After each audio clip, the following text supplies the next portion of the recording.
Rise करेंगे, लेकिन उससे पहले आज 11 जुलाई 2026 एक इंपॉर्टेंट डे है, वर्ल्ड पॉपुलेशन डे। इंडिया के अंदर अब सेंसस भी चल रहा है, तो ये क्वेश्चन आने के ज्यादा चांसेस हो जाते हैं, जहां पर डायरेक्ट क्वेश्चंस पूछे जाते हैं, जैसे ओलेट एग्जाम्स हो गए, वन लाइनर क्वेश्चंस पूछे जाते हैं, तो वहां पर पूछ सकते हैं वर्ल्ड पॉपुलेशन डे। ठीक है, कहाँ कब मनाया जाता है? 11 जुलाई 2000, मतलब 11 जुलाई को हर साल मनाया जाता है। ठीक है, अब चूंकि यूएन डेजिग्नेटेड डे है, यूनाइटेड नेशन पॉपुलेशन फंड से इसको सेलिब्रेट किया जाता है। और क्यों किया जाता है? क्योंकि आज ही के दिन 1987 में वर्ल्ड पॉपुलेशन 5 बिलियन के पार पहुंच गई थी। ठीक है, 5 बिलियन पहुंच गई थी, तो 5 बिलियन 1987 से ये मनाया जा रहा है, 5 बिलियन पॉपुलेशन होने के उसमें। तो क्या हो गया?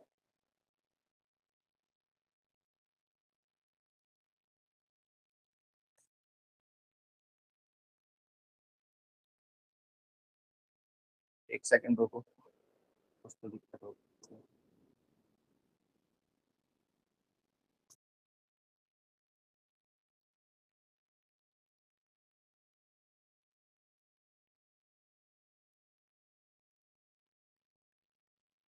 तो ये दिन याद रखेंगे, इंपॉर्टेंट है। और पीडीएफ चल रहा है।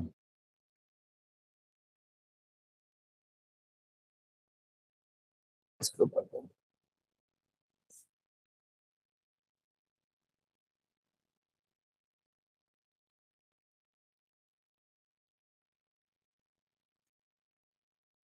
एक मिनट रुको, उसको ठीक करते हैं पहले, फिर करते हैं क्लास शुरू।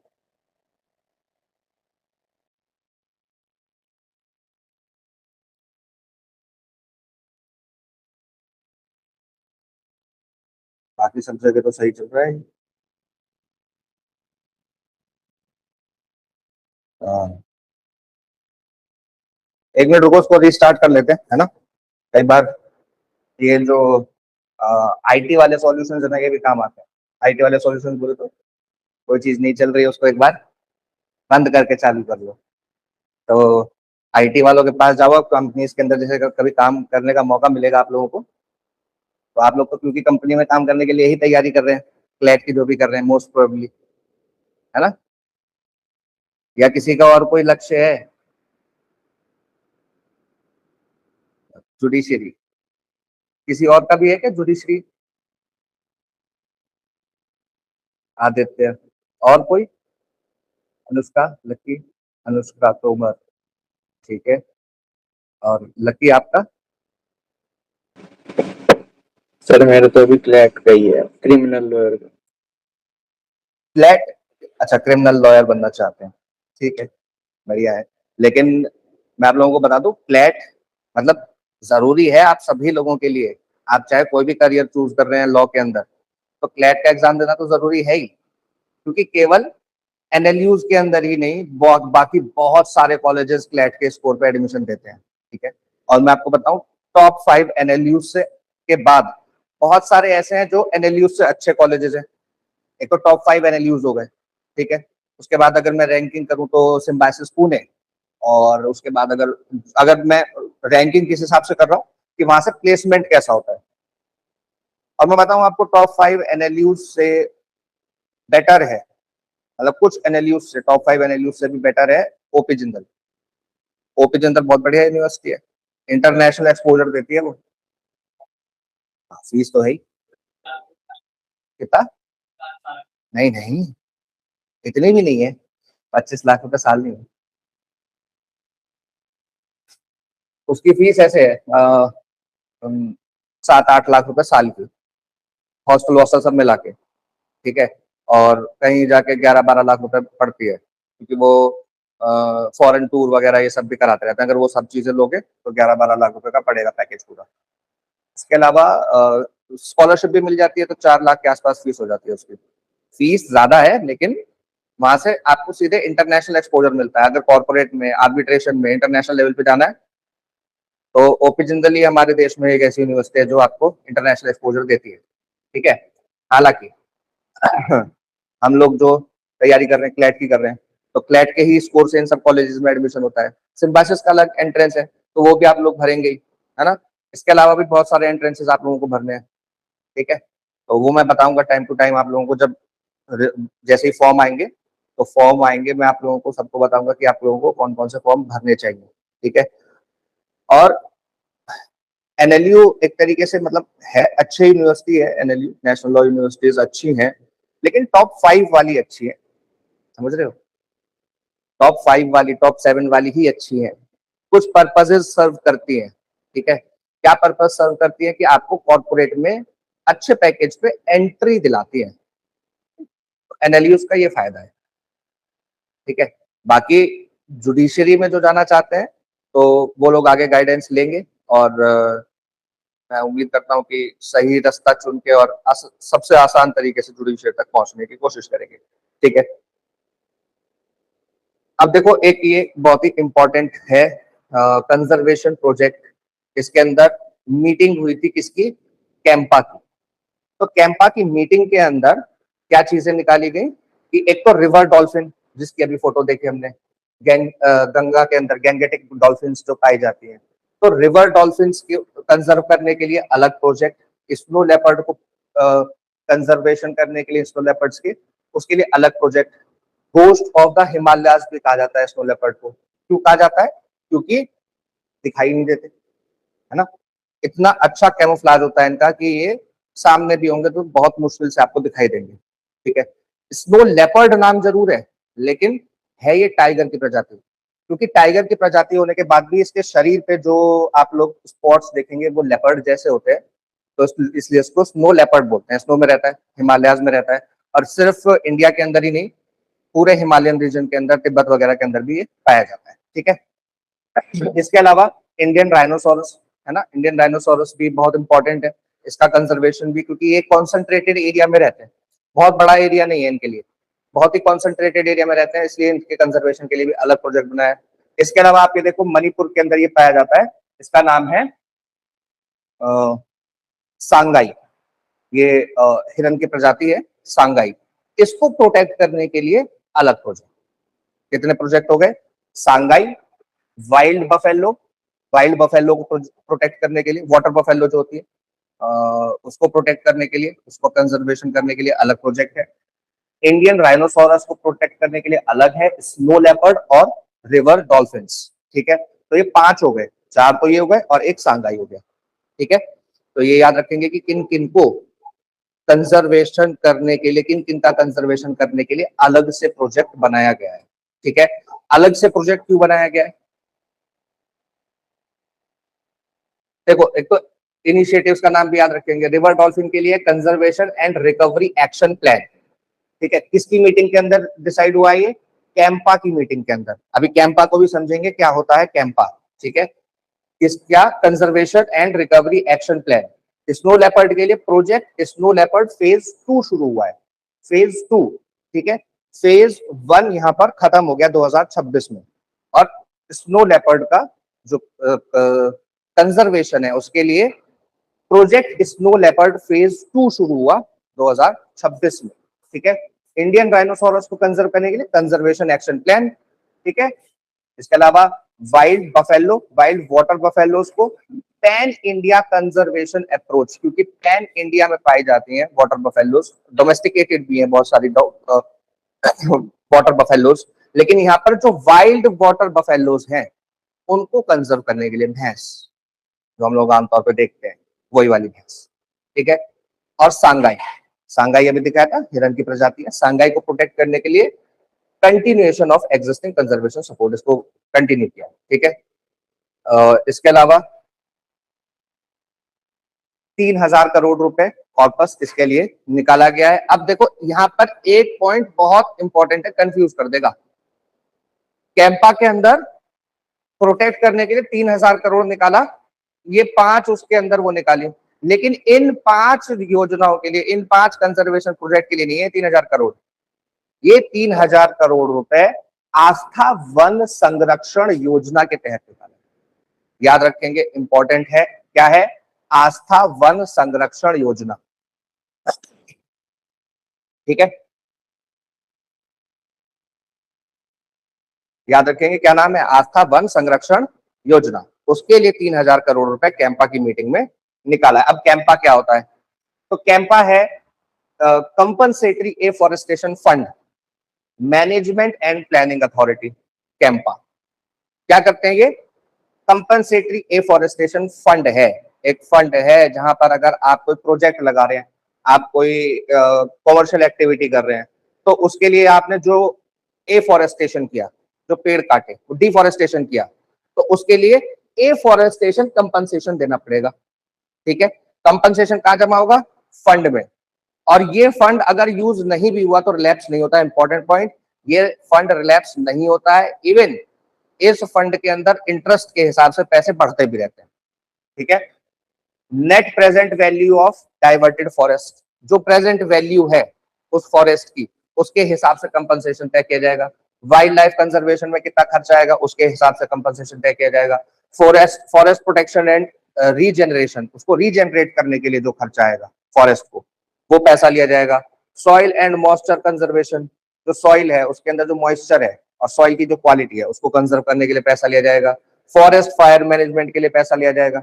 ठीक है, तो इन सब चीजों के लिए कौन लेगा? कैंपा पैसे लेगा, जो भी क्या कर रहा है, कोई कॉमर्शियल एक्टिविटी कर रहा है। ठीक है, और उसके लिए फॉरेस्ट के अंदर क्या कर रहा है? वो फॉरेस्ट को काट रहा है, डिफॉरेस्टेशन कर रहा है, फॉरेस्ट को काट के वहां पे कोई प्रोजेक्ट लगा रहा है, तो उसके लिए।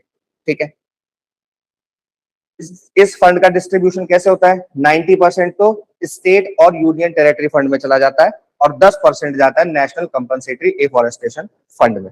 ठीक है, तो इस पैसे का इस्तेमाल एफॉरेस्टेशन के लिए ही किया जाता है और उसके लिए किया जाता है कंजर्वेशन प्रोजेक्ट्स के लिए। जैसे अभी कैंपा से ही निकाला ना, ये सारा कैंपा की मीटिंग में ही तय किया गया, तो ये सारा फंड कहां से आया? कैंपा से आया। ठीक है, इसी फंड से आया जो एफॉरेस्टेशन के कंपनसेशन के तौर पर मिला था, उसी पैसे को यहाँ पे यूज किया गया। ठीक है, और क्या क्या चीजें डिसाइड की गई? वेरी इंपॉर्टेंट, मिष्टी मिष्टी योजना एग्जाम में, जैसे जो जुडिशरी का एग्जाम दे रहे हैं, शॉर्ट नोट की तरह आ सकती है, फुल फॉर्म पूछते हुए आ सकती है। इसके अलावा शॉर्ट नोट के अलावा भी शॉर्ट नोट तक ही रहेगी, है ना, शॉर्ट नोट तक ही रहेगी। इसके अलावा आप इसका यूज कहीं पर कर सकते हैं, जैसे कंजर्वेशन के ऊपर आप कोई ऐसे लिख रहे हैं या कोई बड़ा क्वेश्चन आया है कंजर्वेशन प्रोजेक्ट्स को लेके, तो कंजर्वेशन प्रोजेक्ट्स के अंदर इसके आप लोग एग्जांपल दे सकते हैं। इस टाइम पे बहुत ज्यादा ये चर्चा में है करंट के अंदर। मिस्टी क्या है? तो आप लोग कभी मुंबई गए हो? नहीं भी गए हो तो मूवी तो देखी होगी, और मूवी में कई बार आप लोगों ने देखा होगा, हीरो वहां खड़ा रहता है, एक बीच के ऊपर खड़ा रहता है और सामने उसके वो रहते हैं, बड़े बड़े बोल्डर्स से रहते हैं, सीमेंट के बने हुए तिकोने। ठीक है, हाँ, नरीमन पॉइंट पे, मुंबई में नरीमन पॉइंट पे है ये, दिखाता हूँ।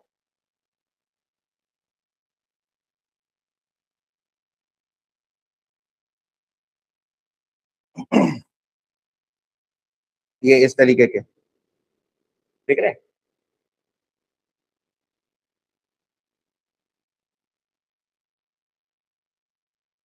ये क्यों रखे गए होंगे पत्थर इतने बड़े बड़े? मैन मेड है ना, नेचुरल थोड़ी है। क्यों रखे गए होंगे ये क्यों रखे गए होंगे? वेव्स जो आती हैं समुद्र की, उसकी गति को कम करने के लिए। एक तरीके से कैसे काम करते हैं, उसका जो प्रेशर होता है उसको एब्जॉर्ब कर लेते हैं, क्योंकि सरफेस एरिया ज्यादा है, सरफेस एरिया ज्यादा है ना इनका, और हर तरफ से क्या करते हैं, वेव जो आ रही है उसको एब्जॉर्ब करते हैं, उसके शॉक को एब्जॉर्ब करते हैं और पानी बहुत ऊपर तक नहीं आ पाता। ठीक है, तो इसके लिए ये लगाए जाते हैं। ठीक है, तो अब इसका मैंग्रोव से क्या लेना देना, है ना? आप लोग ये सोच रहे होंगे कि इसका मिट्टी से क्या लेना देना। मिस्टी है mangrove initiative for shore line habitats and tangible incomes. जो काम वो पत्थर करते हैं उनसे बेहतर वही काम मैंग्रोव फॉरेस्ट करते हैं। मैंग्रोव फॉरेस्ट शोर लाइन पे होते हैं। जैसे मैंग्रोव फॉरेस्ट इंडिया में कहाँ पाए जाते हैं? सुंदरबंस में, महाराष्ट्र के अंदर भी पाए जाते हैं। ठीक है, मुंबई के अंदर भी मैंग्रोव फॉरेस्ट पाए जाते हैं। उनके कंजर्वेशन के लिए भी प्रोजेक्ट चल, उनके कंजर्वेशन के लिए ये प्रोजेक्ट है मिस्टी मैंग्रोव फॉरेस्ट। मैंग्रोव फॉरेस्ट क्या होते हैं? एक तरीके से ये वेटलैंड है। मैंग्रोव फॉरेस्ट वेटलैंड है, उसमें आपको इतना इतना मतलब कमर से ऊपर इतना पानी मिलेगा, पूरा दलदली जमीन होती है वो, मार्शलैंड। तो वहां पे पानी हाई टाइड में थोड़ा ऊपर आ जाता है, लो टाइड में नीचे चला जाता है। तो वो दलदली जमीन जो होती है उस तरह की जमीन है, ठीक है। लेकिन वहां पे जो पेड़ उगते हैं, मैंग्रोव फॉरेस्ट जो उगते हैं, वहां से जो लोकल ट्राइबल्स हैं, लोकल कम्युनिटीज हैं जो फॉरेस्ट के ऊपर डिपेंड करती हैं, तो वहां से वो लोग इनकम भी कमाते हैं, ठीक है, छोटी छोटी चीजों से। इसके अलावा एनवायरमेंट के लिए बहुत इंपॉर्टेंट है, ऑक्सीजन रिलीज करते हैं, एक बहुत बड़ा कार्बन सिंक बनाते हैं, ठीक है, इसलिए भी बहुत इंपॉर्टेंट है, ठीक है। और साथ में जो वहां की लोकल बायोडाइवर्सिटी है उसके अंदर भी ये हेल्प करते हैं। तो मिष्टी से कितनी सारी पॉइंट जुड़ गए, मैंग्रोव फॉरेस्ट, और मैंग्रोव फॉरेस्ट से कितने सारे पॉइंट जुड़ गए, एनवायरमेंट, एनवायरमेंट के अलावा जो फ्लडिंग है, फ्लडिंग को रोकने में काम करते हैं, फ्लडिंग के अलावा किसके में काम करते हैं, जो लोकल कम्युनिटीज हैं उनके इनकम में, उनके लिवलीहुड में हेल्प करते हैं, उनका लिवलीहुड है एक तरीके से, है ना। तो बहुत सारे पॉइंट इसके साथ में जुड़ जाते हैं, मैंग्रोव फॉरेस्ट के साथ और भी पॉइंट जुड़ते हैं, ठीक है ना। तो मैंग्रोव फॉरेस्ट क्योंकि बहुत ज्यादा इंपॉर्टेंट है, इसलिए मिष्टी योजना चलाई गई है, ठीक है। और इसको पुरानी योजना है, इसको इसी साल एक्सटेंड किया गया 2019 तक, 2029 तक, 2029 तक, ठीक है। इसके अलावा 500 करोड़ रुपए वॉज अप्रूव टेकिंग। हाँ, तो इसके लिए 600 करोड़ रुपए का, वो जरूरी नहीं है कि आपको याद हो कि कितने रुपए निकाले गए, ठीक है, वो जरूरी नहीं है। 652 नगर वन और वाटिका बनाने की बात की गई है। नगर वन और वाटिका यानी कि नगर के अंदर, सिटी के अंदर सिटी फॉरेस्ट बनाने की, छोटे छोटे। तो सिटी फॉरेस्ट जैसे अगर आप गाजियाबाद जाओगे तो हिंडन एयर बेस है ना, आर्मी वाला जो हिंडन एयर बेस है, एक तो एयरपोर्ट है सिविलियन वाला, उसके इधर वो है एयर बेस आर्मी का, उसके इधर मतलब अगर हम उससे वेस्ट की साइड चले तो वेस्ट की साइड चलने पे हमको दिखेगा एक सिटी फॉरेस्ट है वहां पर, गाजियाबाद के अंदर। तो इस तरीके के सिटी फॉरेस्ट 652 बनाने की, हर एक डिस्ट्रिक्ट के अंदर सिटी फॉरेस्ट बनाने के लिए भी प्लान इसके अंदर किया गया, ठीक है, इसके अंदर कैंपा की मीटिंग के अंदर, ठीक है। और ये कहा गया कि डिजिटल एपीओ सिस्टम बनाया गया जिसके अंदर स्टेट्स क्या करेंगे, हर महीने की annual report, annual plan of operation एक तरीके से उसके ऊपर अपलोड करेंगे, जिससे कि सेंट्रल गवर्नमेंट क्या कर सके, उसकी मॉनिटरिंग कर सके, ठीक है। बस इसमें से इतना सा याद रखना। स्पीशी स्पेसिफिक क्यों जरूरी है, क्योंकि आप लोगों को पता ही है कि हर एक स्पीशी की अपनी नीड है, अपना इकोसिस्टम है उनका, है ना। जैसे राइनोसोरस अलग इकोसिस्टम में रहते हैं और डॉल्फिन अलग इकोसिस्टम में रहती है, वो रिवर इकोसिस्टम है। तो रिवर को कंजर्व करने के लिए अलग चीजों की जरूरत है, वाटर प्यूरिफायर्स हैं, एसटीपी प्लांट्स हैं, ये सब चाहिए, है ना। और फॉरेस्ट को कंजर्व करने के लिए थोड़ा सा अलग तरीके का प्लान चाहिए। अगर हमको, और उसमें भी देखो राइनोसोरस और स्नो लेपर्ड, राइनोसोरस जंगल में रहते हैं, स्नो लेपर्ड स्नो में रहते हैं, टुंड्रा रीजन में, टुंड्रा मतलब कि जहाँ पे परमाफ्रॉस्ट रहता हो, हमेशा बर्फ जमी रहती हो, ठीक है। और वाइल्ड बफेलो को बचाने के लिए अलग तरीके की चीजें चाहिए, पॉन्ड चाहिए उनको, लेक्स चाहिए, है ना। तो सबकी जरूरतें अलग है। एक आप लोगों को देखो इस फोटो के अंदर कुछ महिलाएं यहाँ पे फांसी लगाए हुए दिखाई दे रही होंगी, जिंदा है, ठीक है, जिंदा है। ये प्रोटेस्ट करने का तरीका है, प्रोटेस्ट करने का तरीका है। इन्होंने देखो यहाँ पे चिता भी बिछा रखी है, क्यों बिछा रखी है, क्योंकि भारत सरकार का एक पुराना सपना है जो अटल बिहारी वाजपेयी जी ने देखा था। उन्होंने कहा था केन को, केन नदी को और बेतवा नदी को अगर जोड़ दिया जाए तो केन में आने वाली बाढ़ को हम सूखी बेतवा के अंदर डाइवर्ट कर सकते हैं। तो यहाँ पे सूखे की जो समस्या है वो भी सॉल्व हो जाएगी, केन के अंदर जो बाढ़ की समस्या है वो भी सॉल्व हो जाएगी। तो उसके लिए एक डैम बनाया गया, डैम का नाम है दौधान डैम, केन रिवर पे। ये केन है, दोनों ही यमुना की ट्रिब्यूटरी है, ठीक है, केन और बेतवा और सोन, ठीक है, केन और बेतवा। फिर यहाँ से एक ये प्लान है केन बेतवा लिंक कैनाल प्लान, जो ये सरकार, जो सरकार पूरा करना चाहती है, वो चाहती है कि यहाँ से इधर जाके उसको नदी को मिला दे, कैनाल को मिला दे, और जितना जरूरत होगा पानी को डाइवर्ट कर सकते हैं, जिससे बाढ़ की समस्या भी हल हो जाएगी और सूखे की समस्या भी हल हो जाएगी। लेकिन समस्या क्या है, समस्या ये है कि, और लोग प्रोटेस्ट क्यों कर रहे हैं, लोग प्रोटेस्ट इसलिए कर रहे हैं, और समस्या ये है कि भाई, अच्छा सबसे पहले देख लो कहाँ पे कर रहे हैं, छतरपुर पन्ना, छतरपुर पन्ना क्षेत्र है, वहां के लोग क्या कर रहे हैं, ट्राइबल्स जो हैं वो क्या कर रहे हैं, प्रोटेस्ट कर रहे हैं, कह रहे हैं कि हमारी लिवलीहुड खत्म हो जाएगी इससे, जो हमारे रहने की जगह, अगर तुम्हारे घर जहाँ पे घर है वहां पे कैनाल आ जाए तो कहाँ रहोगे, जाना पड़ेगा ना। और डैम बना रहे हैं, तो डैम से भी बहुत सारे लोग डिस्प्लेस हुए होंगे डैम बनाने की वजह से, क्योंकि बहुत बड़े एरिया में पानी भर जाता है डैम बनाते हैं तो, है ना। तो रिजर्वायर बनाना पड़ता है बहुत बड़ा, तो बहुत सारे लोग तब भी डिस्प्लेस हुए होंगे। तो वो लोग कह रहे हैं कि भाई ठीक है, तुम डेवलपमेंट प्रोजेक्ट बना रहे हो, बात ठीक है और बनाना भी चाहिए, लेकिन जो हमें कंपनसेशन दिया गया उसके लिए वो कम है। 12.5 लाख रुपए कंपनसेशन दिया गया, किसी का लिवलीहुड आप खत्म कर दे रहे हो, चेंज कर दे रहे हो उसकी जगह, उसका घर चेंज हो जा रहा है, 12.5 लाख रुपए उसको मिलता है, कह रहे 25 लाख तो दो कम से कम। इसके लिए प्रोटेस्ट कर रहे हैं, ठीक है। तो केन बेतवा प्रोजेक्ट एग्जाम में पूछ सकते हैं, बहुत इंपॉर्टेंट है ना। और दिसंबर 2021 में अप्रूव हो गया था। 44,605 करोड़ रुपए का प्रोजेक्ट है, केन बेतवा लिंक प्रोजेक्ट अथॉरिटी इसको बना रही है, ठीक है।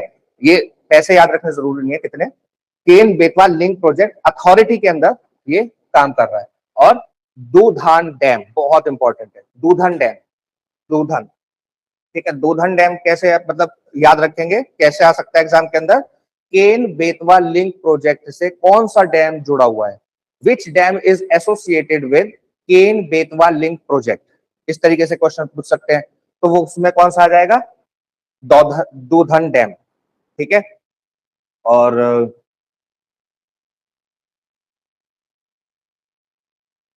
देखो जब ये लोग अपनी मांग कर रहे हैं, ये कह रहे हैं कि हमें 25 लाख चाहिए, तो बात सिर्फ कंपनसेशन की नहीं है। बात सिर्फ कंपनसेशन की क्यों नहीं है, क्योंकि यहाँ पे फंडामेंटल राइट का वॉयलेशन है। कैसे, वो कह रहे हैं कि हमारा लिवलीहुड छिन जाएगा। तो लिवलीहुड ओल्गा टेलिस एक केस है, आप लोग जब लॉ करेंगे तो इसको आप लोगों को एकदम बाय हार्ट याद रखना पड़ेगा। Olga Tellis versus Bombay municipal corporation, इसके अंदर सुप्रीम कोर्ट ने कहा था कि livelihood is fundamental right under right to life, article 21। तो राइट टू लाइफ के अंदर लिवलीहुड भी क्या है, फंडामेंटल राइट है।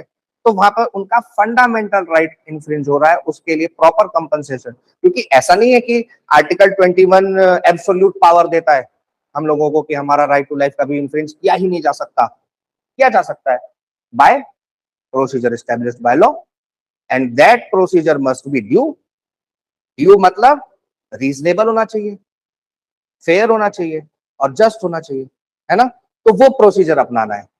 इसके अलावा आर्टिकल 300A है राइट टू प्रॉपर्टी, उन लोगों की प्रॉपर्टी अगर ले रहे हैं तो उसके लिए कंपनसेट करना जरूरी है। हालांकि ये कॉन्स्टिट्यूशनल राइट है, याद रखेंगे, इंपॉर्टेंट है, फंडामेंटल राइट नहीं है। पहले फंडामेंटल राइट था 19(1)(f) के अंदर शायद, है ना। उसके बाद इसको अमेंडमेंट करके 300A बना दिया, आर्टिकल 300A, तो कॉन्स्टिट्यूशनल राइट रह गया। लेकिन कॉन्स्टिट्यूशनल राइट भी राइट तो है ना, तो इसके इसके अंदर भी जो प्रोसीजर है वो सही अपनाना पड़ेगा, है ना। आर्टिकल 46 क्या कहता है, प्रोटेक्शन ऑफ शेड्यूल्ड ट्राइब्स। ये शेड्यूल्ड ट्राइब्स के प्रोटेक्शन के लिए सरकार के ऊपर जिम्मेदारी है, डीपीएसपी। हालांकि कोर्ट के अंदर इसको एनफोर्स नहीं कराया जा सकता आर्टिकल 46 को, क्योंकि क्या है ये, डीपीएसपी है, directive principle of state policy है, प्रिंसिपल्स हैं, किन प्रिंसिपल्स पे सरकार काम करेगी। लेकिन तब भी एक स्पेशल क्या होता है, ये ड्राइवर होता है, इसके लिए सरकार को डिसीजन लेने में यहां से सरकार को देखना चाहिए कि डीपीएसपी क्या कहता है, ठीक है। आर्टिकल 48A और 51G, 51G क्या बोलता है, हमारा फंडामेंटल ड्यूटी है, क्या करेंगे, टू प्रोटेक्ट नेचुरल एनवायरनमेंट। इसके अलावा सरकार की ड्यूटी है, state must protect and improve the environment and safeguard forest and wild life. तो जब ये प्रोजेक्ट की बात करते हैं, केन बेतवा लिंक प्रोजेक्ट की, तो इसके अंदर जो बीच में वाइल्ड लाइफ है, जो इधर से उधर जाती है, एक कॉरिडोर की तरह काम करता है ना, रास्ता है ना उनके लिए। तो आज रास्ता है, कल को नहर आ जाएगी, तो उनका रास्ता क्या कर दिया हमने, बाधित कर दिया। तो वाइल्ड लाइफ के लिए भी हम एरिया को रेस्ट्रिक्ट कर देते हैं कई बार इस तरीके के प्रोजेक्ट से, क्योंकि जो नेचुरल नदियां होती हैं उनको तो मोस्टली जानवर क्या करते हैं, पार कर लेते हैं। लेकिन जो मैन मेड, ह्यूमन मेड है, उसका स्लोप इस तरीके से बनता है कि उसको पार करना उन लोगों जानवरों के लिए मुश्किल होता है। उनके खुर जो है वो सीमेंटेड साइड्स पे वो उतने अच्छे से नहीं चढ़ पाते, तो उनके लिए दिक्कत होती है, ठीक है। तो ये भी एक समस्या वाली बात है। आर्टिकल 244, आर्टिकल 244 क्या करता है, आर्टिकल 244, सर एक बार आर्टिकल 51A जो जी वाला था वो दिखाना। 51A जी फंडामेंटल ड्यूटी है हम लोगों की कि हम लोग भी क्या करेंगे, एनवायरनमेंट को प्रोटेक्ट करेंगे। ठीक है, आर्टिकल रटने के चक्कर में मतलब आपसे आर्टिकल कोई नहीं पूछेगा एग्जाम में, क्लैट के अंदर और एंट्रेंसेस के अंदर, वो जुडिशरी वालों के लिए इंपॉर्टेंट है, मार्गदर्शी के लिए इंपॉर्टेंट है। आप लोग आर्टिकल रटने के चक्कर में मत रहो, कंसेप्ट आप लोगों के क्लियर होने चाहिए। जो कंसेप्चुअल चीजें है ना, इतना लंबा डिस्कशन किसी भी चीज पे क्यों कर रहे हैं हम लोग, ताकि आप लोगों के कंसेप्ट क्लियर हो।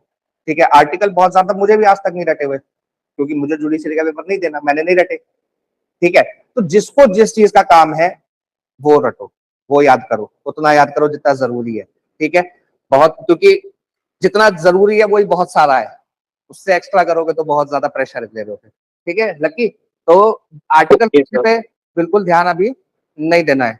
मोस्ट मतलब मैक्सिमम टू मैक्सिमम आप थोड़े बहुत ही आर्टिकल 21, 14, 15, 16, 18 ये सब क्या कहते हैं इतना सा पता होना चाहिए, मतलब फंडामेंटल राइट्स वाले आर्टिकल आपको पता होने चाहिए, वो भी आपसे कोई पूछेगा नहीं, एंट्रेंस ओके के अंदर सर। नहीं पूछे जाते ये।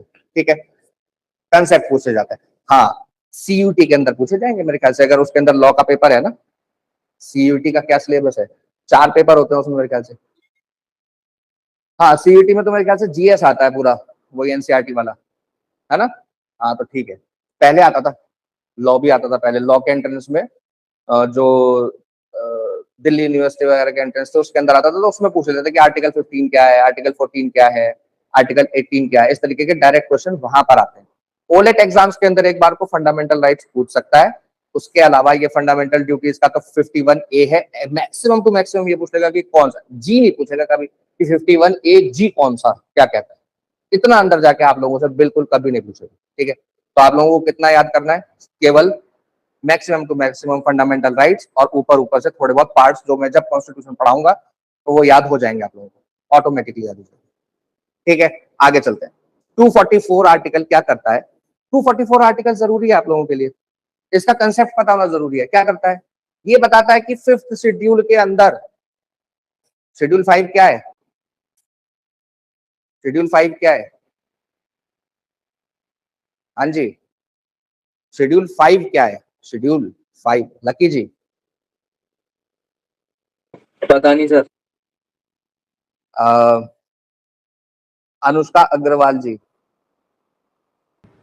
सर शेड्यूल एरियाज के लिए गाइडलाइंस है उसमें। शेड्यूल एरिया के लिए उसमें क्या है कि शेड्यूल्ड एरियाज जो है ना, ट्राइब्स। जो ट्राइबल, जो जहां पर ट्राइब्स रहती हैं, ऐसा जरूरी नहीं है कि जहां पर ट्राइब्स रहती हैं वो शेड्यूल्ड एरिया ही हो।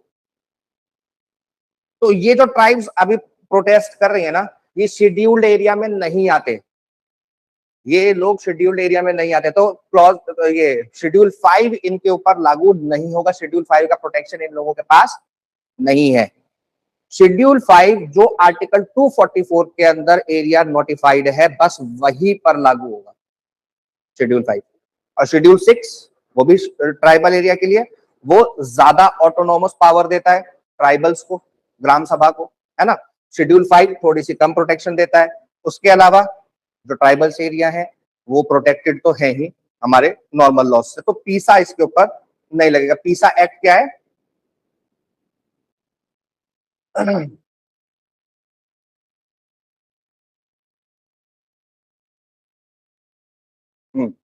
तो पन्ना और छतरपुर वाला एरिया जो है ना, छतरपुर वाला और पन्ना वाला एरिया जहाँ के लोग प्रोटेस्ट कर रहे हैं, वो इसके अंदर शेड्यूल 5 के अंदर नहीं आएंगे, बस ये ध्यान रखना, ये शेड्यूल 5 में नहीं आएंगे। तो इनके ऊपर क्या लगेगा, right to fair compensation and transparency in land acquisition rehabilitation and resettlement act 2013।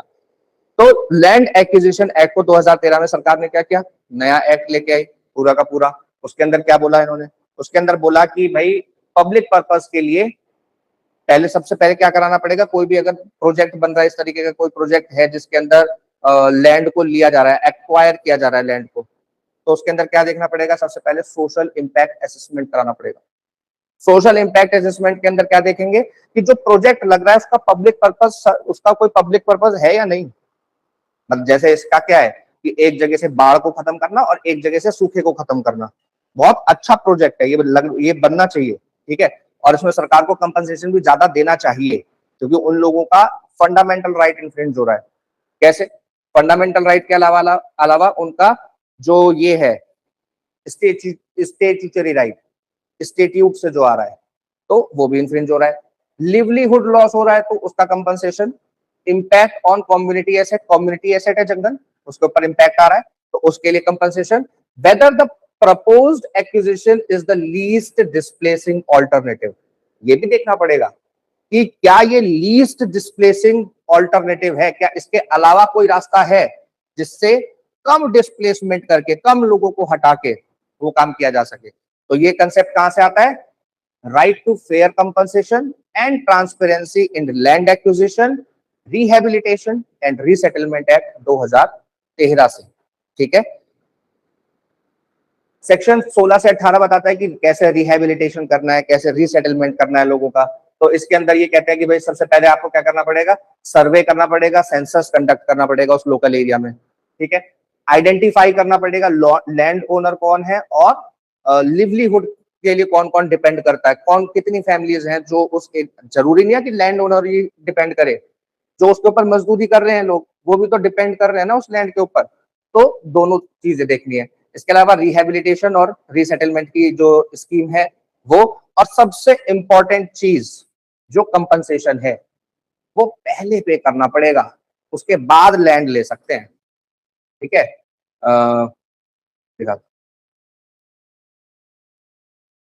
Individual R&R की बात करता है, इंडिविजुअल रिहेबिलिटेशन रीसेटलमेंट की भी बात करता है कि इंडिविजुअली हर एक व्यक्ति को देखा जाएगा। और ये रहा, ये क्या कह रहा है? Possession after compensation, section 38।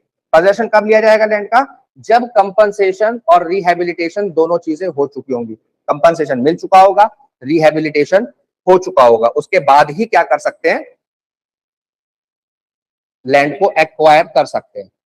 Tribal area है तो ट्राइबल एरिया के लिए स्पेशल प्रोटेक्शन दे रखी है सेक्शन 41, 42 के अंदर। क्या कह रहे हैं कि acquisition is in scheduled area should as far as possible be avoided. Avoid करना है कि ट्राइबल एरिया की लैंड ना ली जाए। It must be demonstrable last resort, ये डेमोन्स्ट्रेट करने लायक होना चाहिए कि ये लास्ट रिसोर्ट है, आखिरी ऑप्शन है, इसके अलावा कोई ऑप्शन नहीं है।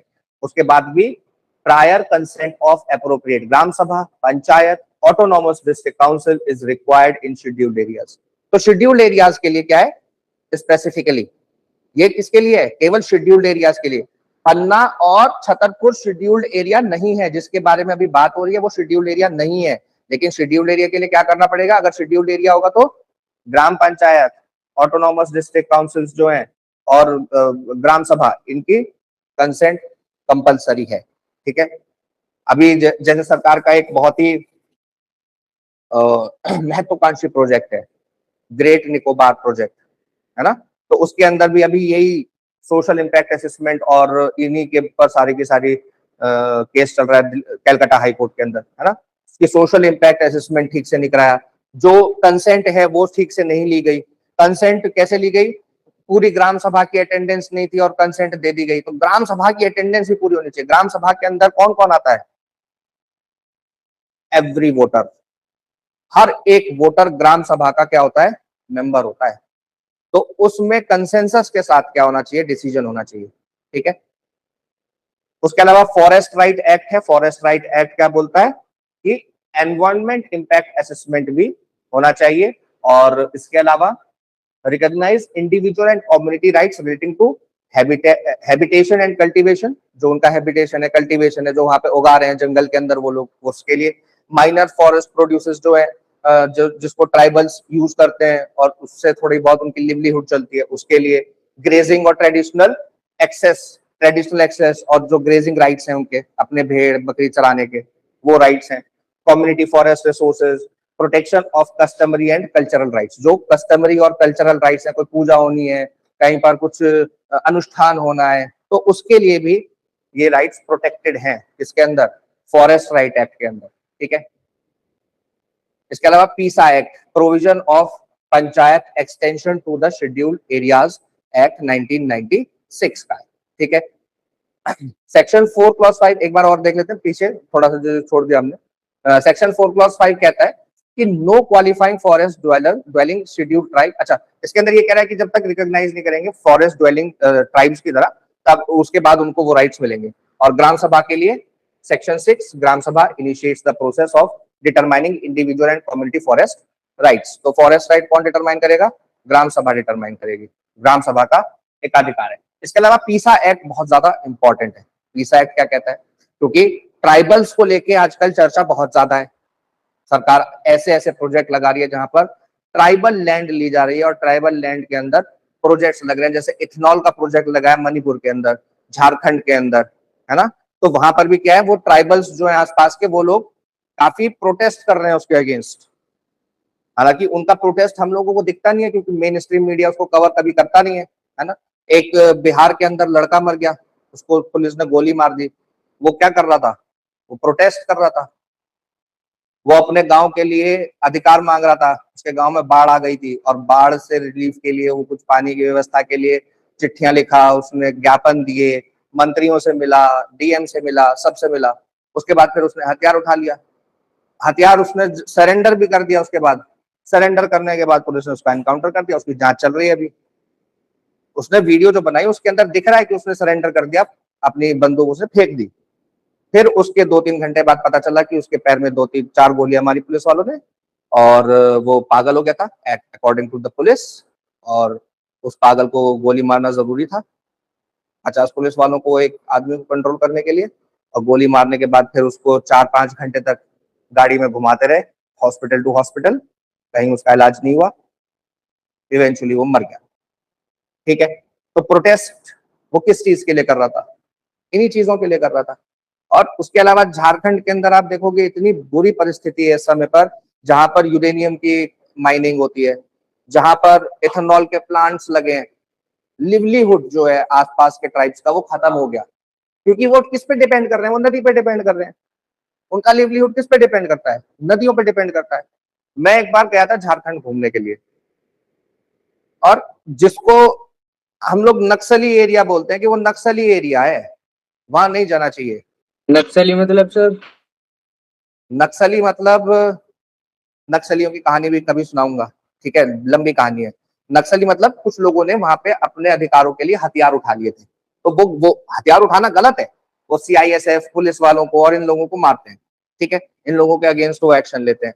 फिर पुलिस वाले, और अभी तो नक्सली क्योंकि 2026 में खत्म कर दिए पूरी तरीके से, नक्सलवाद हिंदुस्तान से खत्म कर दिया as per the claims of home ministry.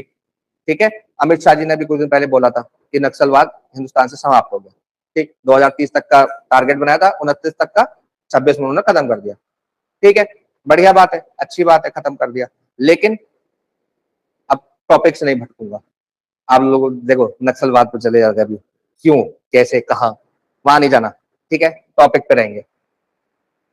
तो मेरा कहने का पर्पज ये है कि पीसा एक्ट के बारे में क्योंकि चर्चा बहुत ज्यादा हो रही है, क्योंकि ट्राइबल लैंड्स के ऊपर बहुत ज्यादा क्या हो रहा है, डेवलपमेंट कर, सरकारी डेवलपमेंट हो रहा है ना। तो पीसा एक्ट क्या है, याद रखेंगे, प्रोविजन एरिया।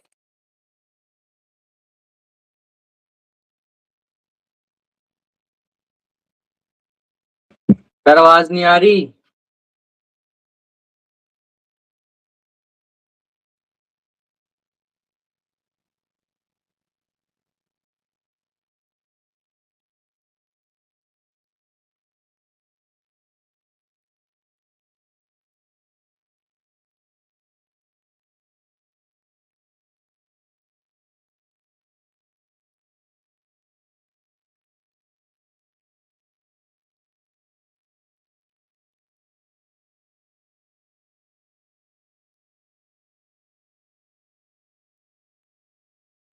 नक्सलवाद मतलब ठीक है, खत्म सही है, सरकार तो कम से कम यही कह रही है।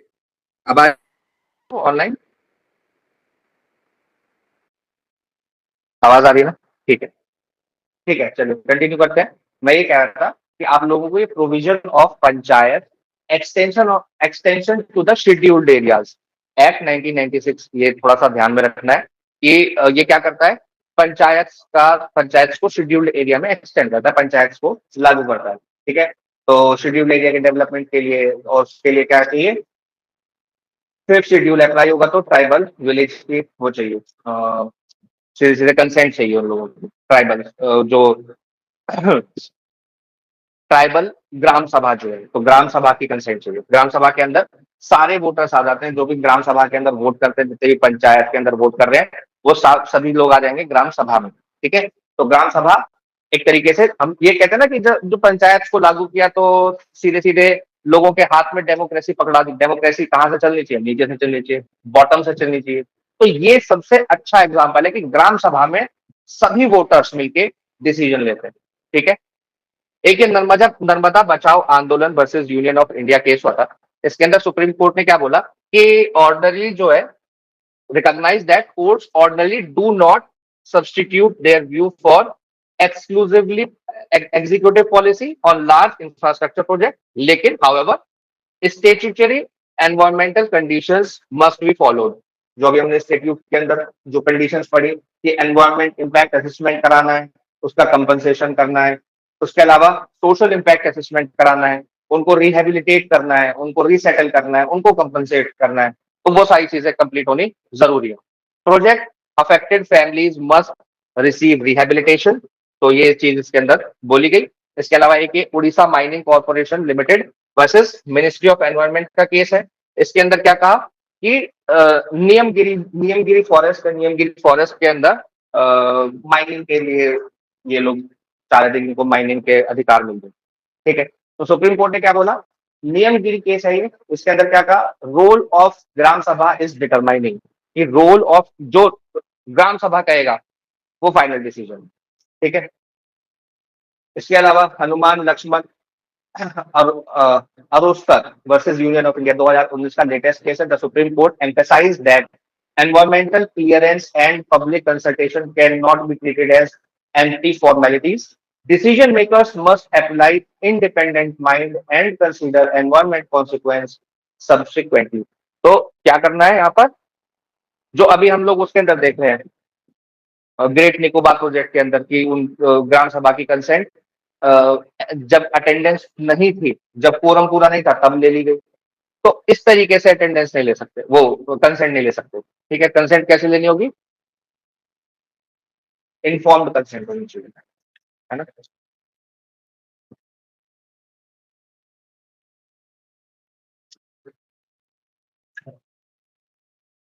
एक हम लोगों ने कल ऐश की रिपोर्ट पढ़ी, है ना। तो ऐश की रिपोर्ट के अंदर हम लोगों ने देखा कि महिलाओं का जो GER है, यानी कि ग्रॉस एनरोलमेंट रेशो है, वो फीमेल्स के अंदर बढ़ गया, है ना। तो ये अच्छी बात है, 42%। उसी के ऊपर ये एक एनालिसिस छपा है।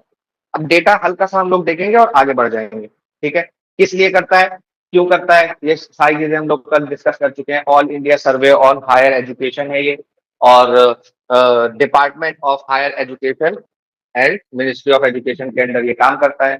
2022-23 का डेटा इन्होंने रिलीज किया है। ठीक है, इसके अलावा enrollment teacher programs, education result और इंस्टीट्यूशनल इंफ्रास्ट्रक्चर, एजुकेशनल फाइनेंस, इन सब के ऊपर ये रिपोर्ट निकालता है, जो रिपोर्ट हम लोगों ने कल पढ़ी थी। ठीक है, इसके अंदर देखो मोटी मोटी चीज क्या है कि growth in female enrolment since 2014-15 42% देखने को मिला, और all India gender parity index बहुत इंपॉर्टेंट है, 1.08, ये फिगर याद रखना। All India gender parity index पूछ सकता है कि जेंडर पैरिटी इंडेक्स क्या है ऐश की रिपोर्ट के अनुसार, 1.08। 1.08 यानी कि वैसे तो इसका मतलब ये होता है कि जो फीमेल पार्टिसिपेशन है वो ज्यादा है, यानी कि 1 से ऊपर होगा तो महिलाएं ज्यादा है, 1 से नीचे होगा तो पुरुष ज्यादा है, और 1 है तो महिला और पुरुष दोनों बराबर है। ठीक है, जेंडर पैरिटी इंडेक्स। तो GPI वैसे तो इसी तरीके से कैलकुलेट करता है, लेकिन a GPI of 1.08 does not simply mean that there are exactly 108 female students for every 100 male students. It compares the respective gross enrollment ratio. तो ग्रॉस एनरोलमेंट रेशो जो है उसको कंपेयर करता है। इसको इस तरीके से समझो, मान लो 100 लड़के और 100 में से 49 लड़के अपने आप को एनरोल कर लेते हैं, ये मेल है, तो 49% क्या हो गया, इनका GER हो गया, ग्रॉस एनरोलमेंट रेशो हो गया। मेल का। वहीं पर फीमेल है, फीमेल है ही 90। इन 90 में से कितने 45 ने एनरोल कर लिया, तो ये 50% हो गया। अब रेशो निकालोगे, जीआरई का वो निकालोगे, दोनों के जीआरई का रेशो निकालोगे, यानी कि 49:50 इसका रेशो निकालोगे तो 1 से ऊपर आएगा, 1 से ज्यादा आएगा। 1 से ज्यादा आएगा तो क्या पता चलेगा कि महिलाएं ज्यादा है। लेकिन ऐसा नहीं है कि महिलाएं ज्यादा है, महिलाएं तो 45 है और पुरुष 49 है, 49 है, और महिलाएं 45 है। तब भी क्या उनका परसेंटेज ज्यादा है, क्योंकि उनकी पॉपुलेशन कम है। तो जीआरई का हमेशा इसका जेंडर पैरिटी इंडेक्स का हमेशा ये मतलब नहीं होता कि महिलाएं नंबर में ज्यादा है। इसका ये मतलब है कि परसेंटेज वाइज महिलाएं हायर एजुकेशन में ज्यादा एनरोल कर रही हैं अपने आप को। ठीक है, स्टेम स्टेम के अंदर हमने देखा था ना कि कल महिलाओं का जो शेयर है वो 44% हो गया और 54.6% हो गया। फीमेल शेयर अप्रोक्सीमेटली 44% है और women constitute 54% of enrolment in science stream. Science stream के अंदर 54% और स्टेम के अंदर यानी कि टेक्नोलॉजी पढ़ने के अंदर वो लोग कम एनरोल कर रहे हैं अपने आप को। और किसके लिए ज्यादा कर रहे हैं? साइंस, जो ट्रेडिशनल हम लोग साइंस बीएससी वगैरह ये सब देखते हैं, उसके अंदर ज्यादा एनरोलमेंट महिलाओं का हो रहा है। ठीक है, अब टीचिंग पोजीशन के लिए देखें तो 66 फीमेल टीचर्स पर 100 मेल्स अमंग एससीज दिया गया। 87 एसटीज के अंदर ज्यादा है रेशो महिलाओं का और 79 अमंग ओबीसीज है। ठीक है, एवरेज है 82 फीमेल्स पर 100 टीचर्स, मेल टीचर्स। बहुत इंपॉर्टेंट नहीं है, इसको याद रखना। ठीक है, ऐसे ही। इसके अलावा ये देखो, ये इंपॉर्टेंट है कि इन्होंने कंपेयर किया है इस डेटा को पीएलएफएस डेटा से। पीएलएफएस क्या होता है? Periodic labour force survey annual report 2025 से। किससे कंपेयर किया है? Periodic labour force survey annual report 2025। ये लेबर फोर्स को क्या कर रहे हैं, यहाँ पर डेटा दे रहे हैं लेबर फोर्स को लेकर कि कितना लेबर फोर्स है। तो labour force participation rate among 15 years of age है ये सारा। Labour force participation rate male के अंदर 79% है, यानी कि 100 में से 79% मेल क्या कर रहे हैं? लेबर फोर्स में पार्टिसिपेट कर रहे हैं। महिलाएं 40 ही कर रही है। एजुकेशन तो ज्यादा ले रही है हमसे, मतलब मेल से। हमसे तुमसे क्या बताइए, मेल से ज्यादा एजुकेशन ले रही है, लेकिन वर्क फोर्स के अंदर पार्टिसिपेशन कम है। वर्क पॉपुलेशन रेशो मेल का 76% है, महिलाओं का 38% है। Share of worker in regular salaried employment पुरुष 26% है, मतलब टोटल एम्प्लॉयड पुरुष जितने हैं उनमें से 26% किसमें? सैलरीड एम्प्लॉयमेंट में। महिलाएं 18 ही है। एवरेज रेगुलर मंथली अर्निंग पुरुषों की 24,000 है, महिलाओं की 18,300 कुछ है। ठीक है, इनकी 24,000 कुछ है। ठीक है, share of workers who are self employed 52%, 64%। आपको यहाँ देख के लग रहा होगा कि महिलाएं ज्यादा सेल्फ एम्प्लॉयड है, इसका मतलब ऐसा नहीं है। ये टोटल वर्क फोर्स का 52% है कि जितने पुरुष वर्क फोर्स की तरह काम कर रहे हैं, वर्क फोर्स में हैं, उनमें से 52% क्या कर रहे हैं? अपना सेल्फ एम्प्लॉयमेंट कर रहे हैं। तो वहीं पे पॉपुलेशन वाली बात आ जाती है और यहाँ तो और ज्यादा आ जाती है 79-40, 76-38। तो वैसे ही पार्टिसिपेशन कम है और उसमें भी महिलाएं ज्यादा क्या कर रही है? अपना काम कर रही है। ठीक है,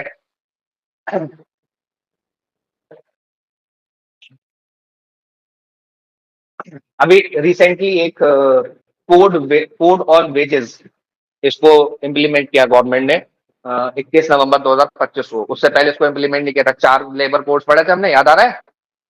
4 लेबर कोड्स पढ़े थे ना, बहुत इंपॉर्टेंट है। तो उसके अंदर कोड ऑन वेजेस के ऊपर सेक्शन 3 जो कहता है, सेक्शन 3 कहता है कि जेंडर डिस्क्रिमिनेशन नहीं होना चाहिए वर्क को लेके, उसके अंदर सैलरी को लेके। क्या कह रहा है? Discrimination on ground of gender in wages for the same और similar work, reducing wages to achieve quality. Equality को अचीव करने के लिए वेजेस रिड्यूस नहीं करने। Discriminating on the ground of sex during recruitment, for the same और similar work subject to legally restricted employment. ठीक है, और देखो इसके अंदर ये कह तो रहे हैं ये बात कि महिलाओं को जब एम्प्लॉयमेंट दिया जाएगा, तो मतलब जब एम्प्लॉयमेंट दिया जाएगा तो जेंडर के आधार पे कोई डिस्क्रिमिनेशन नहीं हो सकता। लेकिन डेटा क्या कह रहा है? सैलरी में डिफरेंस है। पुरुष जहां एवरेज 24,000 कुछ कमा रहे हैं, महिलाएं वहीं 18,000 कुछ कमा पा रही है एवरेज सैलरी अगर देखें। उसके अलावा जहां पर एम्प्लॉयमेंट देने की बात आती है तो जहां पर पुरुषों को ज्यादा एम्प्लॉयमेंट के अंदर पुरुषों को ज्यादा प्रेफरेंस दी जाती है हमेशा। क्यों? उसका कारण है। पुरुषों को क्यों प्रेफरेंस दी जाती है? कोई सोच के बताओ, क्या आप लोग क्या सोच सकते हो कि आप एम्प्लॉय हो, एक महिला को क्यों रखोगे एम्प्लॉयमेंट पे और पुरुष को क्यों रखोगे?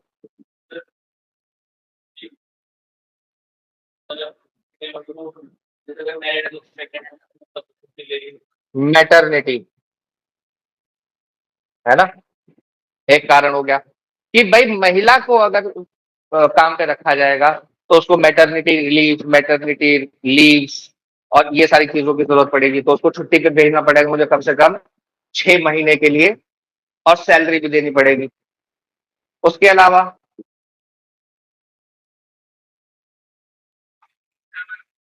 एक्स्ट्रा वर्क, पुरुष से आप एक्स्ट्रा वर्क ले सकते हो।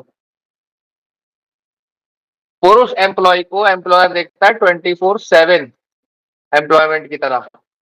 वहीं पर महिलाओं के पास बहुत सारी घर की ऐसी जिम्मेदारियां होती हैं कल्चरली इंडिया के अंदर कि उनको घर पे जाना ही है और वो अपनी ड्यूटीज पूरी करनी है कल्चरली। इसके अलावा क्या क्या कंस्ट्रेन है कि महिलाएं वर्क फोर्स के अंदर इतनी कम परसेंटेज में और पुरुष इतने ज्यादा परसेंटेज में। आप लोग ऑनलाइन वाले भी माइक खोल के बताओ, आप लोगों को क्या लगता है कि क्यों महिलाएं वर्क फोर्स में कम हैं? इसके अलावा क्या कारण है?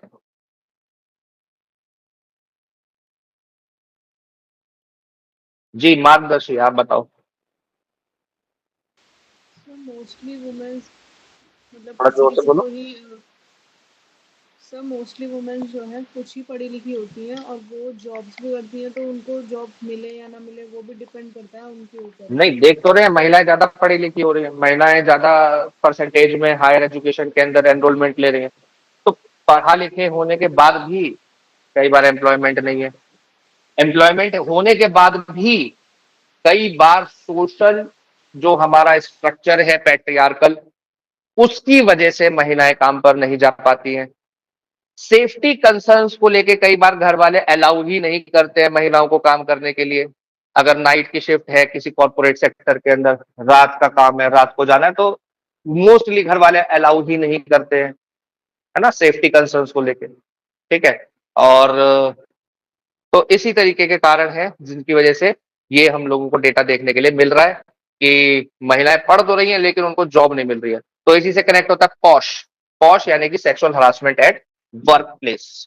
ठीक है, क्या है? Sexual harassment of women at work place prevention prohibition and redressal act 2013। इस एक्ट के अंदर जो भी इंस्टीट्यूशन है जहां पर महिलाएं काम कर रही हैं और वहां पर कुछ 10 एम्प्लॉय से ज्यादा है, तो वहां पर क्या बनाना पड़ेगा? इंटरनल कमेटी बनानी पड़ेगी जिसके अंदर जो सीनियर मोस्ट महिला उस इंस्टीट्यूशन की होगी वो एक मेंबर होगी। उसके अलावा एक सोशल वर्कर या कोई एडवोकेट या कोई सोशल वर्कर उसके अंदर मेंबर होगा, और भी मेंबर्स होंगे। तो पॉश में अगर कोई उस महिला के साथ सेक्सुअल हरासमेंट करता है ऑफिस के अंदर, वर्क प्लेस के अंदर, तो वहां पर जा सकते हैं इंटरनल कंप्लेंट कमेटी में, वो कंप्लेंट कर सकते हैं। ठीक है, इसके अलावा लोकल कमेटी होती है जो लोकली बनाई जाती है, बहुत सारे कंपनी उसको इकट्ठा करके कंप्लेंट ऑफ सेक्सुअल। इसके अलावा देखते हैं Randhir Singh versus union of India में इक्वल पे। सर ये कैमरा कहाँ पहुंच गया ऊपर? ओ माय गॉड, आज तो बड़ी समस्याएं हो रही हैं। देख कर रहा हूँ जुगाड़, रुको। 2 मिनट के लिए ब्रेक ले रहे हैं, फिर ब्रेक के बाद वापस मिलेंगे।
मंडे से नहीं, अभी बताता हूँ, उसके बारे में भी बताता हूँ मैथ्स की क्लास के।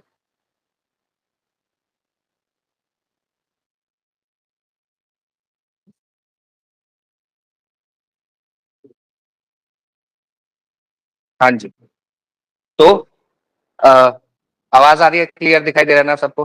ठीक है, तो यस। एक सेकंड और रुक जाओ, नहीं तो फिर से बीच में रुकना पड़ जाएगा हमें। डायरेक्ट लगा देते हैं। वो सोलर वाला खत्म हो गया, सोलर चार्जिंग वाला सिस्टम जो है ना, वो खत्म हो गया। तो अब हमें अपनी बिजली पे रिलाय करना पड़ेगा, ग्रिड की बिजली पे।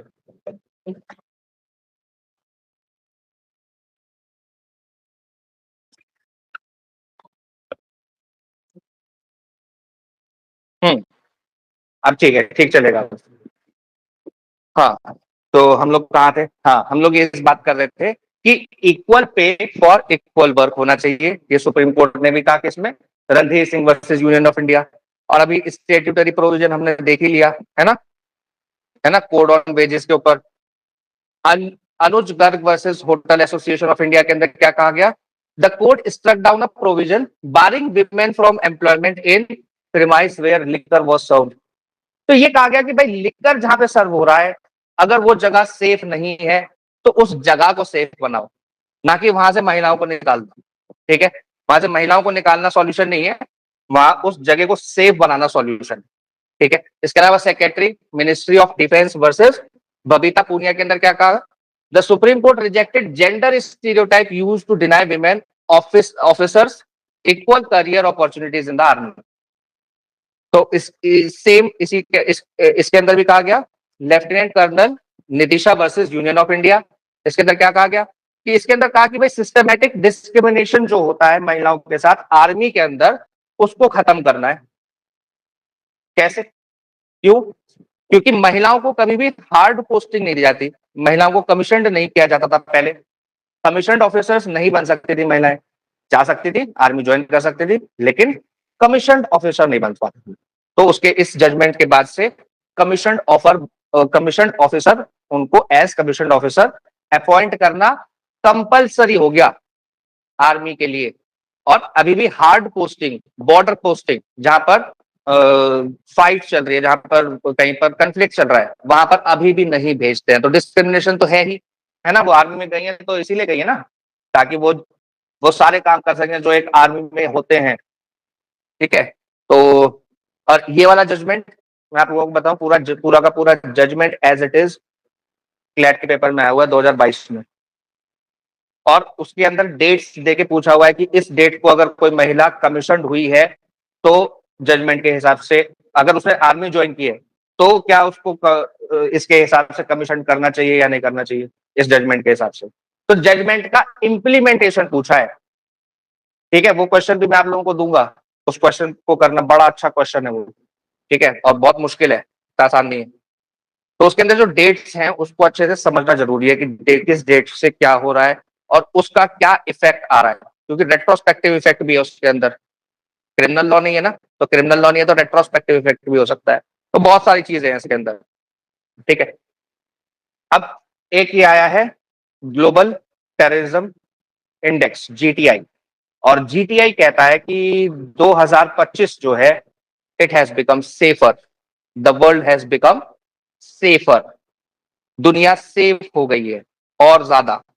क्यों? क्योंकि टेररिज्म रिलेटेड डेथ जो 2025 में हुई है वो मात्र 5,582 हुई है, जो कि 28% की कमी हो गई उसके अंदर, टेररिज्म रिलेटेड डेथ्स के अंदर। टेररिस्ट इंसिडेंट 2,944 हुए हैं, 22% की गिरावट है। ठीक है, countries showing improvement, 81 countries are showing improvement, कि उन्होंने उनका टेररिज्म क्या हुआ है, कम हुआ है। कंट्रीज शोइंग डेट्यूरेशन, ओनली 19 कंट्रीज, केवल 19 कंट्रीज ऐसी है जहां पे बढ़ा है टेररिज्म, डेट्योरेट हुए हैं इस इंडेक्स के अंदर। ठीक है, अब इसके अंदर कह रहे हैं कि जो दुनिया का 70% टेररिज्म है वो कहां हो रहा है, इन 5 देशों में हो रहा है। Pakistan, Burkina Faso, niger, Nigeria और डेमोक्रेटिक रिपब्लिक ऑफ कॉन्गो। अकेले सहेल रीजन के अंदर ही दुनिया का 50% टेररिज्म हो रहा है। अब ये सहेल रीजन क्या है? तो ये है सहेल रीजन, जहां पे Sudan, Eritrea, Chad, Niger, Nigeria, Burkina Faso, Mali, Mauritius, Mauritania और सेनेगल आ जाते हैं। यानी कि जो ऊपर सहारा डेजर्ट है, सहारा डेजर्ट और नीचे के ग्रीन अफ्रीका को के बीच में जो कंट्रीज है, इनमें सबसे ज्यादा क्या हो रहा है? Sudan, south Sudan, north Sudan की लड़ाई चल रही है, सिविल वॉर चल रहा है यहाँ पे। बुर्किना फासो में सिविल वॉर चल रहा है। तो यहाँ पे टेररिज्म सबसे ज्यादा है। ठीक है, इंडिया के अंदर टेररिज्म ही नहीं है, कश्मीर में है, नॉर्थ ईस्ट में है। और टेररिज्म का मतलब सिर्फ ये नहीं है कि कोई छाती पे खड़ा होकर के 47 चलाएगा तभी टेररिज्म है। टेररिज्म फाइनेंसिंग है, ड्रग्स है, हथियारों का सप्लाई है। ड्रग्स से ही टेररिज्म को फंडिंग मिलती है। जो हम ड्रग्स यहाँ पे कंज्यूम कर रहे हैं दिल्ली के अंदर, वो पैसा पाकिस्तान में बैठ के लश्कर ए तैयबा वाला उस पैसे से हथियार खरीद रहा है। धुरंधर नहीं देखी मैंने, और धुरंधर के अंदर क्या दिखाया क्या नहीं दिखाया वो मुझे नहीं पता। हालांकि अच्छी मूवी है। अच्छा, चलो देखूंगा। ठीक है, मैं भी आप लोगों को कुछ मूवी सजेस्ट करूंगा। ठीक है, मूवीज देखने का शौक है। अभी टाइम है आप लोगों के पास मूवीज देखने का? एग्जाम तो नहीं चल रहे? चलो ठीक है, फिर मैं आज आप लोगों को एक मूवी बताऊंगा, वो देखना। ठीक है। Only around 1% of terrorism death in 2025 occurred outside conflict affected countries. तो कह रहे हैं यहाँ पर, क्या कह रहे हैं इस आर्टिकल के अंदर, क्या कहने की कोशिश कर रहे हैं शशि थरूर जी? वो ये कहने की कोशिश कर रहे हैं कि डेटा में आप लोगों को कमी जरूर दिखाई दे रही है, लेकिन इस डेटा की कमी को, मतलब इस डेटा से हम ये नहीं कह सकते कि the world has become safer. क्योंकि टेररिज्म क्या हुआ है? कॉन्सेंट्रेट हो गया है। कॉन्सेंट्रेट हो गया है कहां पर? सहेल रीजन में स्पेसिफिकली।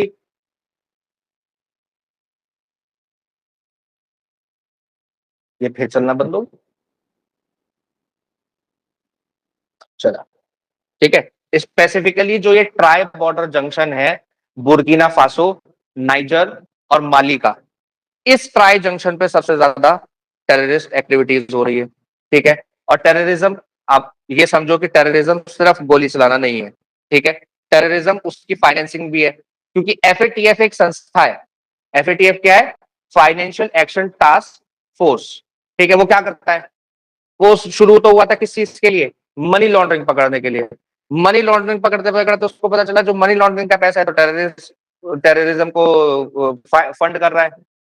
तो फिर वो टेरर फंडिंग को भी क्या करने लगा? आइडेंटिफाई करने लगा। तो उसका काम वो भी हो गया। तो टेररिज्म सिर्फ गोली चलाने से नहीं है, उसके पीछे की तैयारियां भी बहुत सारी है। ठीक है, वो सब भी टेररिस्ट एक्टिविटी में ही आता है। इसके अलावा ये चैड बेसिन जो है, चैड लेक जो है ना,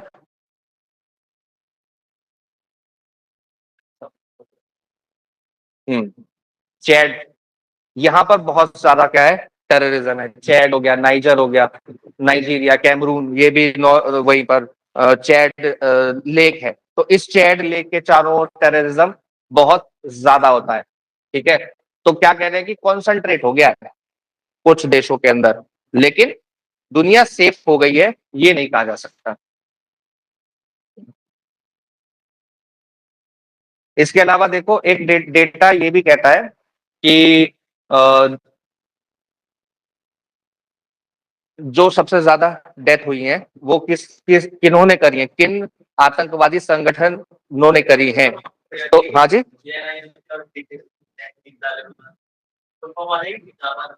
नहीं नहीं ऐसे नहीं है। ठीक है, बस हल्का सा याद रख लेना, इतना टेररिज्म के अंदर घुस के क्वेश्चंस नहीं पूछते। Islamic state and it's affiliates जो है, इस्लामिक स्टेट। अच्छा, इस्लामिक स्टेट से याद आया कि टेररिज्म सिर्फ बंदूक से नहीं होता, टेररिज्म आजकल साइबर अटैक से हो रहा है। कैसे? साइबर अटैक करके क्या कर रहे हैं? लोगों को बहलाते हैं, फुसलाते हैं, और उनको क्या करते हैं? उनको रेडिकलाइज कर देते हैं, उनका माइंड वॉश करके उनको रेडिकलाइज कर देते हैं। तो फिर वो भी जाके वहां पर क्या हो जाते हैं? वहां पे जाके भर्ती होने लगते हैं। तो आप लोगों ने, अब इतनी मूवी की बात हुई है तो केरला फाइल्स देखी होगी। केरला फाइल्स के अंदर दिखाया ना ये कि ऑनलाइन लड़कियों को और लोगों को बहला फुसला के उसके अंदर टेररिज्म के अंदर वो ले जाते हैं, है ना? तो तहरीक तालिबान पाकिस्तान, पाकिस्तान के अंदर जो तहरीक तालिबान है वो। अच्छा, इसके अंदर, इस आर्टिकल के अंदर एक चीज ध्यान रखना, लश्कर तैयबा का मेंशन्ड है, लेकिन लश्कर तैयबा कहीं भी मुझे रिपोर्ट में नहीं मिला। जो रिपोर्ट आई है ना, जीटीआई ग्लोबल टेररिज्म इंडेक्स, इसके अंदर कहीं भी मुझे लश्कर तैयबा का नाम नहीं मिला। तो हालांकि इस आर्टिकल के अंदर है, इसलिए मैंने उसको इटैलिक्स में डाला है। तो Islamic state and it's affiliates JNIM, यानी कि जामा एट नुसरत अल इस्लाम वली वल मुस्लिमीन, और TTP यानी कि तहरीक तालिबान पाकिस्तान, और अल शबाब, ये 4 संगठनों का नाम है GTI की रिपोर्ट के अंदर। ठीक है, किसका? Baloch liberation army? नहीं नहीं, उसका नाम नहीं है। क्या टेररिस्टिक तो है वो, है तो टेररिस्ट ही, क्योंकि वो क्या कर रहे हैं, पाकिस्तान के खिलाफ वो टेररिस्ट एक्टिविटीज कर रहे हैं। पाकिस्तान क्या है, एक स्टेट है, और स्टेट के अगेंस्ट आप क्या कर रहे हो, टेररिस्ट एक्टिविटी कर रहे हो। तहरीक तालिबान पाकिस्तान भी तो यही कर रहा है, लेकिन तहरीक तालिबान पाकिस्तान ज्यादा अभी बहुत ज्यादा लोगों को मारता है। नॉर्दर्न पाकिस्तान, जो अफगानिस्तान पाकिस्तान का बॉर्डर है ना, वहां पर एक्टिव है। ठीक है, और वहां पर ये बहुत लंबे समय से एक्टिव है। BLO जो है वो भी बहुत लंबे समय से एक्टिव है, बलोच लिबरेशन आर्मी, BLA जो है। तो लेकिन अभी उसने जो टेररिस्ट एक्टिविटी, लोगों को मारना, अभी कुछ समय से शुरू किया है ना। पहले वो, पाकिस्तान को कौन टेररिस्ट कहता है? पाकिस्तान स्टेट है, वो टेररिज्म को सपोर्ट करता है। जैसे जैश ए मोहम्मद हो गया, और इंडियन मुजाहिदीन हो गया, लश्कर तैयबा हो गया, तो इन सबको वो सपोर्ट करता है थ्रू ISI। ठीक है, तो वो एक अलग इशू है, क्योंकि उनको पैसा मिलता है वहां से, वर्ल्ड बैंक से, है ना। और वर्ल्ड बैंक से पैसा लेके फिर वो टेररिज्म के खिलाफ कैसे लड़ते हैं। उनको पैसा किस लिए मिलता है? लश्कर इससे, तहरीक TTP से लड़ने के लिए, तहरीक तालिबान पाकिस्तान से लड़ने के लिए। और उस पैसे का इस्तेमाल वो कैसे करते हैं? लश्कर तैयबा, इंडियन मुजाहिदीन, जैश ए मोहम्मद, इन संगठनों को पैसा देके कि जाओ लड़ो। आर्मी से नहीं लड़वाते, इनको पैसा देते हैं, जाओ लड़ो। अब इन लोगों में से कई लोग, इनमें से कई लोगों का जो कॉन्सेंट्रेशन है, जो दिमाग है, वो लगता है कश्मीर के अंदर। कहते हैं कि कश्मीर को आजाद कराएंगे, तो वो इंडिया में फिर क्या करते हैं, इन्फिल्ट्रेट करने की कोशिश करते हैं, यहाँ पे स्लीपर सेल बनाने की कोशिश करते हैं, और उनकी कोशिश कई बार कामयाब भी हो जाती है। जैसे, अच्छा, टेररिज्म का कंसेप्ट भी हम लोग अलग तरीके से समझते हैं। हमने देखा कि पहलगाम के अंदर हमने कहा टेररिस्ट एक्टिविटी है, दिल्ली में बम फटा, उसको इतना सीरियसली नहीं लिया। क्यों? क्योंकि ये कह दिया कि भाई वो तो ट्रांसपोर्टेशन कर रहा था, वो ट्रांसपोर्ट करते वो बम फट गया। अरे ट्रांसपोर्ट भी तो टेररिस्ट एक्टिविटी के लिए कर रहा था, वो भी टेररिस्ट एक्टिविटी के अंदर ही आएगा। ठीक है, तो इंडिया के अंदर UAPA है, टेररिस्ट घोषित करने के लिए, कि हम किसी को टेररिस्ट या किसी संगठन को टेररिस्ट ऑर्गेनाइजेशन की तरह घोषित कर सकते हैं, अनलॉफुल एक्टिविटीज प्रिवेंशन एक्ट के अंदर। ठीक है, टेररिज्म, इंसर्जेंसी, ये दोनों चीजें अलग अलग है। वॉयलेंस और थ्रेट ऑफ वॉयलेंस जब हम देंगे, किसके लिए? कोर्स करने के लिए, अपने ऑब्जेक्टिव्स, अपनी आइडियोलॉजी, अपने पॉलिटिकल एम्बिशंस को पूरा करने के लिए जब हम किसी को थ्रेट दे रहे हैं, वो टेररिज्म है। इंसर्जेंसी क्या है? ऑर्गेनाइज्ड क्राइम, एक तरीके का organized arm challenge against state. State के अगेंस्ट हम जब हथियार उठा लें तो उसको बोलेंगे इंसर्जेंट। ठीक है, एक्सट्रीमिज्म, एक्सट्रीमिज्म बिलीफ है, एक्सट्रीमिज्म मेरा विश्वास है। जब कैसा विश्वास हो जाए कि कॉन्स्टिट्यूशनल मेथड्स के ऊपर विश्वास नहीं रहा मेरा, अब मैं हथियार उठाऊंगा या मैं कोई ऐसी एक्टिविटी करूंगा जैसे उसने करी। एक आदमी ने जाके सुप्रीम कोर्ट के अंदर पेपर फेंक दिया ऐसे उठा के, और चीफ जस्टिस को गाली दे दी। उसने सुप्रीम कोर्ट में जाकर कहा, I order you the servant of the judicial servant to launch the FIR against ACP। कहीं का ACP होगा, वो फ्रस्ट्रेशन में था। कल परसों की वीडियो है, वो फ्रस्ट्रेशन में था। और ये फ्रस्ट्रेशन दिखाता है कि भाई जनता का विश्वास जुडिशियल सिस्टम पे से उठता जा रहा है। अब इसको हम लोग देखो अलग अलग तरीके से इंटरप्रेट कर सकते हैं। कंटेम्प्ट ऑफ कोर्ट तो है ही, कंटेम्प्ट तो उसने किया, क्राइम उसने किया, ठीक है, लेकिन क्यों किया? उसकी उसकी जो वो किस मेंटल स्टेट में होगा, वो कितना फ्रस्ट्रेटेड होगा कि उसको एक FIR लिखाने के लिए सुप्रीम कोर्ट तक जाना पड़ रहा है, सालों से चक्कर काटने पड़ रहे हैं, उसकी FIR नहीं लिखी जा रही है। झूठी भी हो सकती है, गलत भी हो सकती है, उसमें मैं नहीं पढ़ सकता क्योंकि सुप्रीम कोर्ट ने भी उसकी पेटिशन रिजेक्ट कर दी, है ना, जो एसएलपी थी वो रिजेक्ट कर दी सुप्रीम कोर्ट ने भी। तो खैर वो एक अलग विषय है, लेकिन वहां से ये पता चलता है कि जनता फ्रस्ट्रेटेड है इस डिले से, इस पेंडेंसी से। और मैं सही बता रहा हूँ, लोगों का जीवन निकल जाता है, कोर्ट केस हो जाए, बर्बाद हो जाता है पूरा जीवन, कुछ नहीं कर पाते। 10 साल 20 साल कोर्ट जा रहे हैं, जिन सालों में अपना करियर बनाना था, अपना पर्सनैलिटी बनानी थी, वो कोर्ट कचहरी के चक्कर में उसके 10 साल निकल गए। तो है तो देखो, और 10 साल बाद पता चलता है उसने कोई क्राइम भी नहीं किया था। ऐसा भी तो होता है कि 10 साल कोर्ट कचहरी के चक्कर काटे और पता चला कोई क्राइम भी नहीं किया, एक्विट हो गया बाद में। ठीक है, तो इसके अंदर एक और चीज, एक और डेटा है हल्का सा, उसको भी देख लो फिर चले जाना। इंडिया की जीटीआई रैंक 13 है, याद रखेंगे। ग्लोबल टेररिज्म इंडेक्स रैंक जो है 13 है हमारी। और 43% terrorist activities in India reportedly fell by 43% during the years. India's score improved by 0.136 points in 2025। ये डेटा याद रखेंगे कि हमारा कितना स्कोर बढ़ा है, 0.136, और 43% टेररिज्म कम हुआ इंडिया के अंदर, रैंक 13 है। जीटीआई स्कोर 6.428 है हमारा। ठीक है, रैंक वर्सेस एनुअल इंप्रूवमेंट, तो ये चीज क्या कह रहे हैं कि इंडियाज एनुअल टेररिज्म इंडिकेटर में improve while it's relative rank still moves upward, क्योंकि दुनिया के बाकी देश कैसा परफॉर्म कर रहे हैं उसके ऊपर डिपेंड करता है ना, कि हमारी रैंक ऊपर और नीचे कैसे जाएगी। मेन क्या देखना है हमको कि हमारे पॉइंट्स में इंप्रूवमेंट हो रहा है या नहीं, तो पॉइंट्स में इंप्रूवमेंट हुआ है। तो टेररिस्ट एक्टिविटीज इंडिया के अंदर कम हुई है। ठीक है,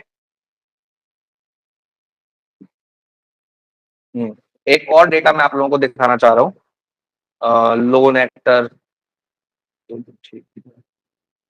चलो ऐसे ही बता देता हूँ। ये कह रहे हैं कि ज्यादातर जो एक्टिविटीज हो रही हैं, ये रहा, ज्यादातर जो टेररिस्ट एक्टिविटीज हो रही है वो बॉर्डर एरियाज में हो रही है।